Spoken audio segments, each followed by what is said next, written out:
Baik, Assalamualaikum warahmatullahi wabarakatuh. Saya Angga Prayudi dengan NIM 1902113772 akan mencoba menjelaskan komposisi penduduk dengan mata kuliah demografi dengan dosen pengampu Lapetisari SE MSI dan Bunga Sintia Utami SIP ME. Yang pertama ada CPMK-nya. CPMK ini capaian pembelajaran mata kuliah.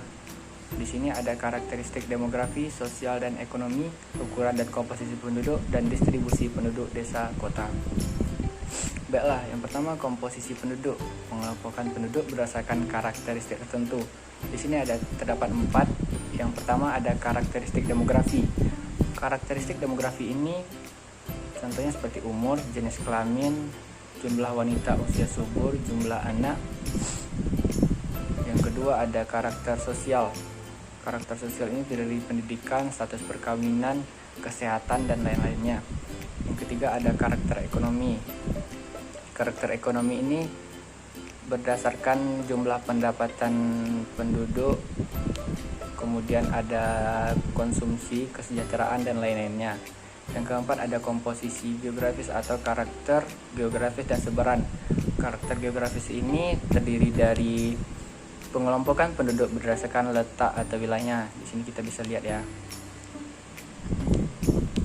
Dan selanjutnya ada ukuran dalam komposisi penduduk.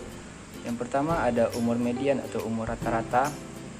Yang kedua ada rasio ketergantungan. Yang ketiga jenis kelamin. Yang keempat angka partisipasi sekolah. Yang kelima angka melek huruf. Selanjutnya ada piramida penduduk. Piramida penduduk ini untuk menggambarkan komposisi penduduk dengan menggunakan grafik. Grafiknya ada 5 ya, seperti ini. Kemudian di grafik tersebut ada sumbu vertikal dan horizontal. Sumbu vertikal menyatakan umur. Sumbu horizontal menyatakan jumlah penduduk, dapat menggunakan jumlah absolut atau persentase. Selanjutnya ada 2 bagian, ada sebelah kiri dan sebelah kanan. Sebelah kiri ini menyatakan jumlah laki-laki dan sebelah kanan menyatakan jumlah perempuan. Nah, di sini ada piramida penduduk. Di dalam demografi ini terdapat 5 bentuk model piramida. Yang pertama ada seperti ini. Kita buka tab ini. Modelnya sama ya. Model ini mempunyai dasar lebar dan slope, tidak terlalu curam atau datar. Bentuk ini semacam ini terdapat pada penduduk dengan tingkat kelahiran dan kematian yang sangat tinggi.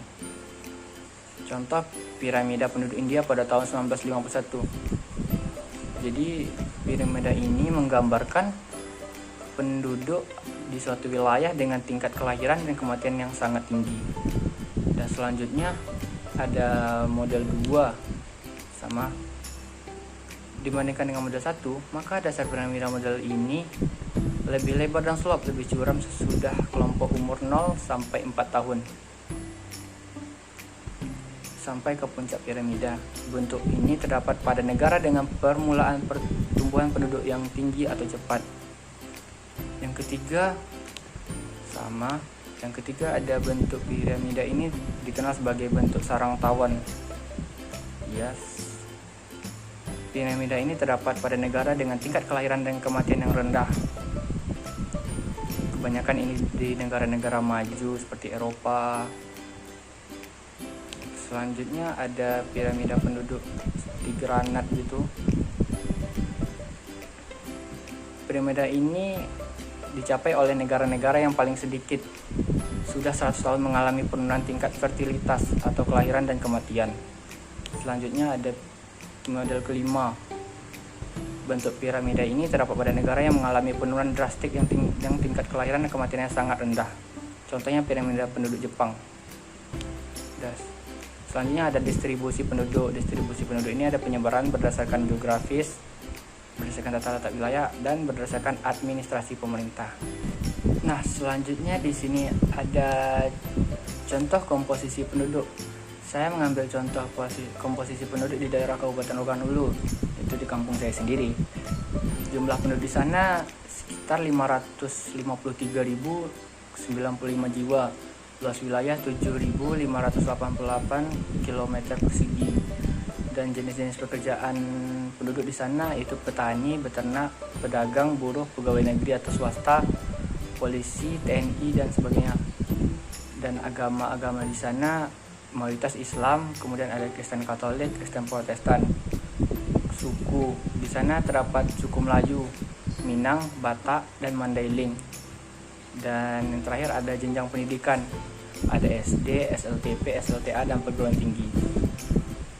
Baik, sekian yang hanya dapat saya sampaikan atau jelaskan. Lebih dan kurang mohon maaf. Wabillahi taufiq wal hidayah. Wassalamualaikum warahmatullahi wabarakatuh.